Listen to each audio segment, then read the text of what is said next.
உலகெங்கும் உள்ள ஜோதிட அன்பர்களுக்கு மோசஸின் இனிய புத்தாண்டு நல்வாழ்த்துக்கள். இந்த ஆங்கில புத்தாண்டு பார்த்தீங்கன்னா வியாழக்கிழமை ரோகிணி நட்சத்திரம் பிறக்குது. ஸோ இந்த புத்தாண்டு எப்படி இருக்கும் அப்படின்றத சும்மா ஒரு அனலைஸ் பண்ணுவோம். ஏன்னா இந்த புத்தாண்டு பார்த்தீங்கன்னா 1/1/2026 இது மொத்த கூட்டுத்தொகை பார்த்தீங்கன்னு வச்சுக்கிங்களேன் 3ஆம் நம்பர். ஸோ இந்த வருடத்தோடைய கூட்டுத்தொகை பார்த்தீங்கன்னு வச்சுக்கிங்களேன் 1ஆம் நம்பர் 10 சூரியனோட ஆதிக்கம். இந்த வருடம் வந்து சூரியனோட ஆதிக்கத்திலும் குருவோட தன்மையிலும் இருக்கு. ஏன்னா இந்த 2 கிரகமே பார்த்தீங்கன்னா மிகுந்த வலிமையான கிரகங்கள். ஒன்று ஆன்மீகத்தில் மிக உச்சமானது, இன்னொன்று பார்த்தீங்கன்னா அரசியலில் உச்சம். ஸோ அப்போ இந்த அரசியலுக்கும் ஆன்மீகத்துக்கும் ஒரு மிகப்பெரிய ஒரு போட்டி என்பது இருக்கும். அதே போல் என்னன்னாக்கா அரசியல் ஆன்மீக அரசியல் என்பதும் இந்த காலகட்டத்தில் மக்கள்கிட்ட வந்து கொஞ்சம் சிறப்பாக இருக்கும்னு சொல்ல முடியும். அந்த ஆன்மீகத்தால் நிறைய பிரச்சனைகளும் அரசாங்கத்துக்கு இருக்கும். ஆன்மீகம் சார்ந்த விஷயங்களில் நிறைய குழப்பங்கள், தேவையற்ற பிரச்சனைகளும் இந்த காலகட்டத்தில் இருக்கக்கூடிய ஒரு காலகட்டம். ஏன்னா ரோகிணி நட்சத்திரம் சந்திரனோட நட்சத்திரம் சுயசாரத்தில் இந்த வருடம் பிறப்பதனால விவசாயம் என்பது இந்த காலகட்டத்தில் ரொம்ப சிறப்பாக இருக்கும்னு சொல்ல முடியும். விவசாயம் மிக சிறப்பாக இருக்கும். குறிப்பாக என்னன்னாக்கா குழந்தைகளோட நலனை பேணி காப்பதற்காக இல்லை குழந்தைகளோட வெல்ஃபேருக்காக புதிய சட்டங்கள் எல்லாமே வரும். இந்த காலகட்டத்தில் என்னன்னாக்கா அரசாங்கத்தில் பார்த்தீங்கன்னா அதுவும் என்ன மத்திய மாநில அரசாங்கம் இரண்டும் ஒன்று இணைந்து குழந்தைகளுடைய மேம்பாட்டுக்காக ஏதாவது ஸ்கீம்ஸ் குழந்தைகள் ஏற்கனவே ஜெயலலிதா அம்மா பீரியடில் தொட்டில் குழந்தை திட்டம் மாதிரி இந்த காலகட்டத்தில் குழந்தைகள் எதிர்கால நலன் பாதுகாப்புக்காக சில சட்டங்களை உருவாக்கக்கூடிய வாய்ப்புகள் இருக்கு. ஏன்னா காஸ்மெட்டிக் திங்ஸ்ல ஏதாவது ஒரு பிரச்சனைகளை சந்திச்சு காஸ்மெட்டிக் திங்ஸ்க்கு ஒரு ரெகுலேட்டர் ஆக்ட் ஏதாவது வரும். ஏன்னா நிறைய பார்த்தீங்கன்னா இந்த ரசாயன கலப்பால நிறைய பிரச்சனைகளை உருவாக்கக்கூடியது. அதனால என்னன்னாக்கா நிறைய பேருக்கு இந்த ஹியூமினிட்டி டெஃபிஷியன்சி வரக்கூடிய வாய்ப்பு இருக்கு. ரசாயன கலப்பால நிறைய பாடியில் பார்த்தீங்கன்னா விஷத்தன்மைகள் வந்து அதிகரிக்கக்கூடிய வாய்ப்பு. அதனால என்னன்னாக்கா இந்த காலகட்டத்தில் காஸ்மெட்டிக் திங்ஸ்ல கொஞ்சம் கவனம் தேவை. மருந்து சார்ந்த விஷயத்தில் அந்த ரசாயன கலப்புகள் அதிகமாக அந்த விஷத்தன்மை அதாவது குறிப்பாக என்னன்னாக்கா அந்த ஹியூமினிட்டி சார்ந்த விஷயம் சொல்லுவாங்களா, ஊட்டச்சத்து மருந்துகள் இல்லை நமக்கு இம்யூனிட்டி அதிகமாக்கக்கூடிய விஷயங்களில் பார்த்தீங்கன்னா ஏதாவது ஒரு ரசாயன கலப்பால் சில பாதிப்புகள் எல்லாமே உருவாகும். அதனால் அதை ரெகுலேட்டர் பண்ணக்கூடிய சில விஷயங்கள் குறிப்பாக தமிழ்நாட்டில் கண்டிப்பாக இந்த மருந்து கட்டுப்பாட்டுக்காக ஒரு வாரியம் இல்லை அதுக்கான ஒரு சிறப்பு விஷயங்கள் அமைவதற்கான வாய்ப்பு இருக்குது. மேலும் பார்த்தீங்கன்னா இந்த காலகட்டத்தில் என்னன்னாக்கா ஏதாவது ஒரு ரயில் விபத்துக்கள் மாதத்தில் பார்த்தீங்கன்னா ஒரு ஏப்ரல் மே மாதத்தில் ஏதாவது ஒரு ரயில் விபத்துக்கள் சந்திக்கிற வாய்ப்பு இருக்கு. ஸோ ட்ரெயினில் ஏதாவது ஒரு எலக்ட்ரிக்கல் ஃபயர் ஆக்சிடென்ட் இந்த மாதிரி ஏதாவது ஒரு நிகழ்வு வந்து இந்த காலகட்டத்தில் நடக்கும். அதனால் என்னென்னாக்கா ரயில்வே துறை இப்போவே வந்து அதுக்கான ஒரு முன்னெச்சரிக்கை. ஏன்னா அதிவேகமாக அதுவும் என்னென்னாக்கா அதிவேகமாக பயணிக்கக்கூடிய ரயிலில் தான் அந்த விபத்து என்பது ஏற்படும். ஸோ மேலும் என்னென்னாக்கா நிறைய இந்த காலத்தில் பிஸ்னஸ் முதலீடுகள் வரும். நிறைய பேர் இன்வெஸ்ட்மெண்ட் பண்ணுவாங்க. புதிய தொழில் முனைவோர் அதிகமாகுவாங்க இந்த காலகட்டத்தில். நிறைய பேர் எனக்கு தொழில் முனைவோர் பட்டியல்னா நிறைய பேர் வேலைக்கு போயிட்டு இருந்த காலத்திலும் நம்ம ஒரு பிஸ்னஸ் பண்ணலாமான்ற எண்ணங்கள் வந்து இந்த காலகட்டத்தில் அதிகமாக இருக்கும்னு சொல்ல முடியும்.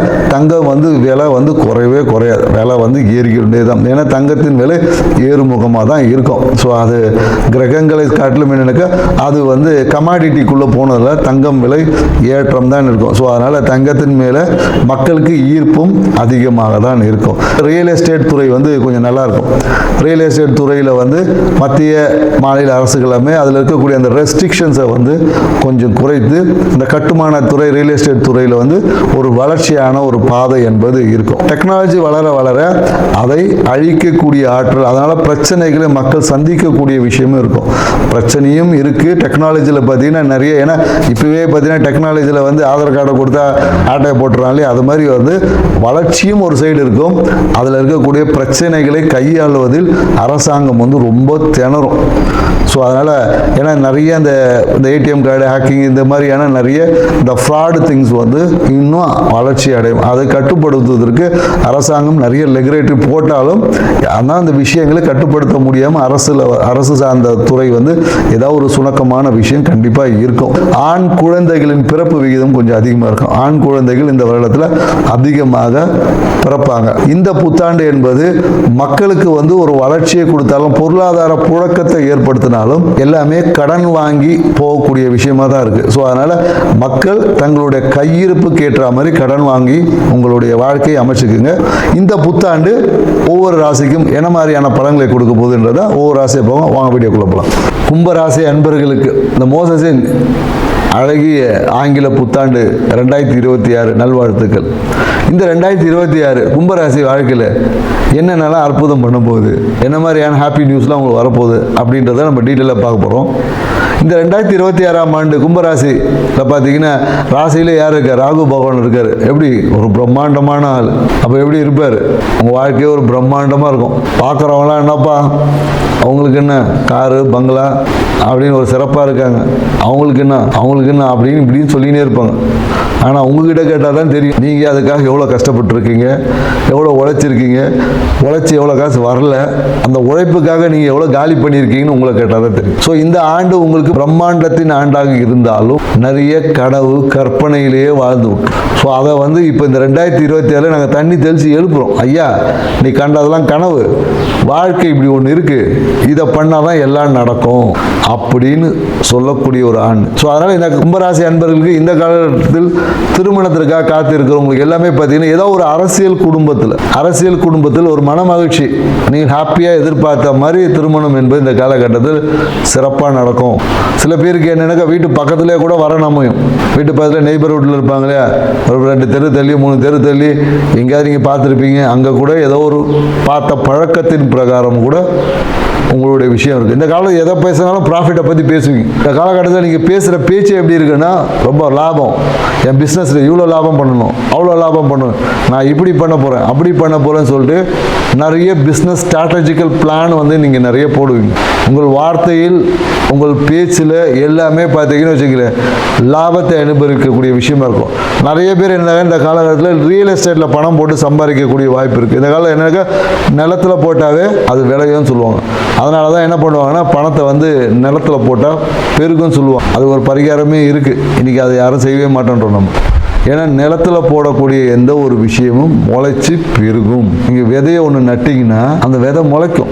அந்த விதையை கயிறு கட்டி காற்றுல தொங்க விட்டிங்கன்னா அப்படியே காஞ்சி போயிடும். ஸோ அதனால தான் மண்ணில் போட்டால் பொண்ணாகும் அப்படின்னு சொல்லுவாங்க. ஆனால் நமக்கு மண்ணோட தன்மையை பற்றி இந்த காலகட்டம் நம்மளாம் ஓவர் குவாலிஃபைட் ஆகிடும். அதை ஏதோ லூஸ் தனமாக சொல்லி போயிட்டாங்க அப்படின்னு நினைப்போம். ஆனால் உண்மையான சூட்சுமத்தை உணர்ந்து கொள்ளாமல் இன்னைக்கு பணத்தை கடன் வாங்கிட்டு சுற்றிட்டு கிடக்கும். ஏன்னா கடன் வாங்கினது கௌரவ குறைச்சல் இருந்த காலம் போய் இப்போ கடன் வாங்குறது பெருமையாக இருக்கிறோம். இதெல்லாம் ஒரு பெருமையா? ஒரு காலத்தில் என்ன பக்கத்து ஊரில் போய் ஏதோ ஒரு சின்ன கடன் கேட்கணும், ஐயோ நான் கேட்க மாட்டேன், எனக்கு அசிங்கமாக நினைப்பாங்க. இந்த காலம் அப்படியா இருக்கு. கிரெடிட் கார்டில் சாயங்காலம் 4 தேய்ச்சினே இருக்கும். பேங்க்ல போய் கடன் வாங்குறது கியூவில் நிற்கிறோம். அது வேற கடன் ரிஜெக்ட் ஆயிடுச்சு. அது ஒரு ஸ்டேட்டஸ் சிம்பிள். நான் கடன் கேட்டேன் எனக்கு கொடுக்கல, சிபில் ஸ்கோர் கம்மியாயிடுச்சு, கொடுக்க வாங்காத நல்லதுன்னு நினச்சி. ஏன்னா பொதுவாக என்னன்னாக்கா இந்த கும்பராசிக்காரங்களுக்கு என்னன்னாக்கா கடன் வாங்கினா அவமானம் கன்ஃபார்ம். நீங்கள் எங்கே கடன் வாங்குறீங்களோ இல்லை கைமாத்தா கடன் வாங்குறீங்களோ உங்களால் அதை கட்ட முடியாது. நீ எந்த ராசி வேணா இருக்கு, கண்டிப்பாக பணத்தால் அவமானத்தை, கடன் வாங்கி அவமானத்தை சந்திக்கக்கூடிய ஒரே ராசி யாருன்னா கும்பராசி தான். நீங்கள் 100 ரூபா வாங்கினாலும் சரி, 100 கோடி வாங்கினாலும் சரி, இது எல்லாரும் அனுபவிச்சிருப்பீங்க. ஒரு சின்ன பொருளை கடன் வாங்கிட்டு போனீங்கன்னா கூட நீங்கள் போயிட்டு வரும்போது உடச்சி கொடுத்துருவீங்க. இல்லை அதுவே உடஞ்சிரும். ஏன்னா நீங்கள் அவமானப்படணுன்றதுனால அதுவே உடஞ்சிரும். ஸோ அதனால் கும்பராசிக்காரர்கள் கடனை பற்றி சிந்திக்காமல் வாழ்க்கையில் நீங்கள் செய்ய வேண்டிய கடமைகளை பற்றி சிந்திங்க. அதான் உங்களுக்கு தேவை. ஏன்னா இது காற்று ராசியாக இருக்கு. வாழ்க்கை போகிற போக்கில் அப்படியே போயினே இருக்கும். ஆசைகள் பேராசையாக இருக்கும். எப்போ பார்த்தாலும் ஒரு ஆசைக்கு ஒரு லிஸ்ட்டு போட்டு வச்சுருப்பாங்க. நான் இதை பண்ண அதை பண்ண இதை இப்படி பண்ண அப்படி பண்ணணும்னு லிஸ்ட்டு எடுப்பாங்க. ஆனால் நீங்கள் என்ன பண்ணிருக்கீங்கன்னா ஒன்றும் பண்ணியிருப்பாங்க. உட்காந்து லிஸ்ட்டு போட்டதோடு இருக்கும். லிஸ்ட்டு போட்டு டயரில் படுத்து தூங்கிட்டு இருப்பாங்க. ஸோ அதனால் கும்பராசிக்காரர்களுக்கு வாழ்க்கையில் ஏன்னா இது காலபட்சத்துக்கு 11வது இடங்க மனம் மகிழ்ச்சி வாழ்க்கையை அனுபவிக்க போகிற இடத்துல உட்காந்து அக்கௌண்ட் பார்த்துன்னு உட்காந்து இருக்கிறீங்க. அப்போ அந்த அனுபவிக்கிறதுக்கான உங்களுடைய குவாலிட்டிஸை அதிகம் பண்ணணும். அந்த குவாலிட்டிஸ் தான் நமக்கு முக்கியம். இயற்கை உங்களுக்கு ஹாப்பியாக இருக்க அனுப்பிச்சிருக்கு. ஆனால் நீங்கள் என்ன பண்ணுவீங்க, எதை செய்யக்கூடாதோ அதை தான் செஞ்சு பிரச்சனையில் போய் சிக்குவீங்க. இது எல்லாத்தையும் மாற்றணும்னு சொல்லக்கூடிய ஒரு ஆண்டு தான் இந்த 2026. உங்களுடைய கண்களை திறந்து விடுறோம், தூக்கத்தை எழுப்பி விடுறோம். மறுபடியும் தூங்குறதும் எஞ்சி வேலையை பார்க்குறதும் உங்கள் கையில் இருக்குது. ஏன்னா இந்த காலகட்டம் எல்லாமே ஒரு ஹாப்பி. ஏன்னா எல்லா கிரகமும் 11ஆம் பாவத்தில் உட்காந்துருக்கு. 11ஆம் பாவம் என்பது லாபஸ்தானம், மன மகிழ்ச்சியை கொடுக்கக்கூடிய ஸ்தானம், வெற்றியை கொடுக்கக்கூடிய இருக்கக்கூடிய ஸ்தானம். அப்புறம் இந்த ஸ்தானத்தில் உட்காந்துட்டு எல்லா விஷயம் கிடைக்குதுன்னும் போது நான் எதையும் பார்க்க மாட்டேன், எனக்கு தூக்கம் தான் முக்கியம்னா நல்லா கவுந்து தூங்குங்க. அதுக்குள்ள வருஷம் முடிஞ்சிடும். திருப்பி 2026 என்ன நடக்கும்னு உட்காந்து திருப்பி ராசி பலன் பார்க்க வேண்டியதாக இருக்கும். ஸோ அதனால் கும்பராசி நேயர்களே இப்போதே விழித்துக்குங்க. நீங்கள் விழித்து இருந்தால் உங்கள் வாழ்க்கை செழிப்பாக இருக்கும் அப்படின்றத நம்ம சொல்கிறோம். ஏன்னு வச்சுக்கலாம், இந்த காலம் மனம் வந்து நிறைய விஷயங்களை கிரிமினலாக யோசிக்கும். இந்த ரகசிய விஷயம் பார்த்தீங்கன்னா இந்த ஃபோனில் பார்த்தீங்கன்னா எப்போதும் அந்த ஃபோனில் ஏதாவது ஒரு லாக் போட்டே வச்சுருப்பாங்க. இல்லை பிளாக் லிஸ்ட்டில் ஒரு 10 பேராவது இருப்பான்.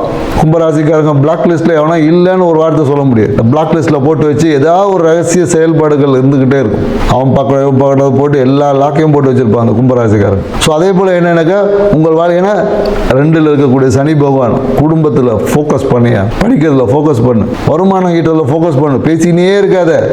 பழைய விஷயத்தை பேசி பேசி பேசி டயர்ட் ஆகிடுவீங்க. அந்த பழைய விஷயத்தை பேச நிறுத்தினீங்கன்னா பணம் வர்றது எப்படின்னு தெரிவு கிடைக்கும். ஸோ அந்த காலகட்டம் என்னன்னாக்கா பணம் வருவதற்கான பேச்சை பேசுங்க. பணம் வீட்டதை அதிகமாக்கக்கூடிய ஒரு வாய்ப்பு இந்த இயற்கை உங்களுக்கு கொடுக்குது. சரிங்களா? இந்த காலகட்டம் என்னன்னாக்கா நல்ல ஒரு காஸ்ட்லியான ஒரு கார் வாங்கக்கூடிய வாய்ப்பு, நல்ல லக்ஸரியஸ் கார் வாங்க போறீங்க. கார் இருக்கும், நல்ல ஒரு வீடு, ஒரு பட்ஜெட்டான ஹவுஸ். அப்படியே நீ இந்த காலத்தில் இந்த காலகட்டத்தில் கும்பராசிக்காரன் வீடு கட்டினா எப்படி திரும்ப கட்டுவாங்க?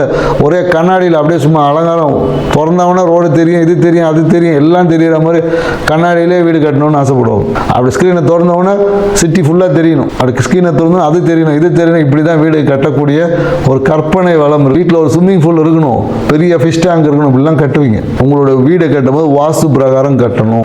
ஏன்னா நீங்கள் வீடு கட்டும் போது வாஸ்துல ஏதாவது ஒரு பிரச்சனை வரும். ஏன்னா ஒரு சில இடங்களை பார்த்தீங்கன்னா ஸ்விம்மிங் பூல் வைக்கிறேன்னு சொல்லி ஏடா கூடமாக வச்சு அப்படியே வீடை விற்றுட்டு போனவங்க நிறைய கும்பராசிக்காரங்க இருக்கும். ஸோ அதனால் வீடு கட்டும் போது சரியான வாஸ்து நிபுணர் போய் சந்தித்து ஒரு கவுன்சிலிங் வாங்கிக்கோங்க. அப்படி உங்களுக்கு சரியான நம்பர் கிடைக்கலையா, கீழே இருக்க எங்கள் நம்பரை கான்டாக்ட் பண்ணுங்க. சரிங்களா? ஸோ இந்த காலகட்டம் உங்களுக்கு வீடு வாங்கக்கூடிய ஒரு வாய்ப்புகளை உருவாக்கும். ஆனால் உங்கள் பேரில் வீடு வாங்க முடியாது, அது மட்டும் நல்லா ஞாபகம் வச்சு. கும்பராசிக்காரங்களுக்கு அவங்க பேரில் வீடு அமையாது. ஏன்னா உங்கள் மனைவி பேரில் வாங்குங்க. உங்கள் வாழ்க்கை துணை கும்பராசிக்கு ஆண் பெண் ஏதாவது ஒரு விஷயங்கள் உங்கள் பேரில் வாங்குங்க. அவங்க பேரில் வீடு வாங்கும்போது ரொம்ப சூப்பராக இருக்கும், நீங்கள் என்ஜாய் பண்ண முடியும். உங்கள் பேரில் வீடு வாங்கினீங்கன்னா லோன் அடைக்க முடியாமல் திண்டாடுவீங்க. ஸோ இதையும் மனதில் வச்சு, ஏன்னா கும்பராசிக்காரர் லோன் வாங்கினா பிரச்சனை நம்ம ஏற்கனவே சொல்லிட்டோம்.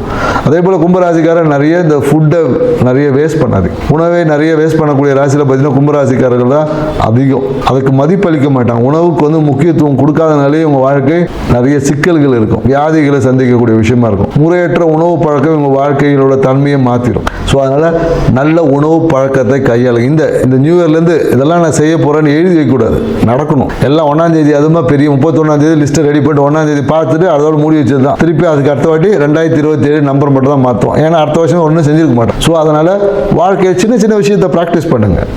பெருசாக ஒன்றும் இங்கே சாதிக்கக்கூடாது. பெரிய விஷயமே ஒரு சின்ன புள்ளியில் தான் ஆரம்பிச்சிருக்கு. ஏன்னா அந்த சின்ன புள்ளி தான் மிக ஆழமாக போகும். சரிங்களா? அதனால தான் சொல்லுவாங்க இந்த ஊசி காதில் ஒட்டகம் போகிற கதைலாம் சொல்லுவாங்க இல்லையா? ஏன்னா ஊசியோட அந்த நுனி பார்த்தீங்கன்னா ரொம்ப கூர்மையாக இருக்கும், ஒரு சின்ன புள்ளி தான். அதனால தான் அது இலகுவாக உள்ளே போகும். அதை இவ்வளோ பெரிய மரக்கட்டை எடுத்து உள்ளே போட்டிங்கன்னா போகாது. ஸோ அதனால் என்னென்னாக்கா எப்பொழுதும் ஒரு புள்ளிக்கு தான் வேல்யூ. அதனால் சிறிய விஷயம் என்று அலட்சியப்படுத்தாமல் சிறிய விஷயம்தான் வாழ்க்கையில் பல முன்னேற்றத்துக்கு பல தூண்டுதலுக்கு காரணமாக இருக்குது என்ற உணர்வோடு இந்த 2026 தொடங்குங்க. உங்கள் வாழ்க்கை சிறப்பாக இருக்கும். நன்றி, வணக்கம்.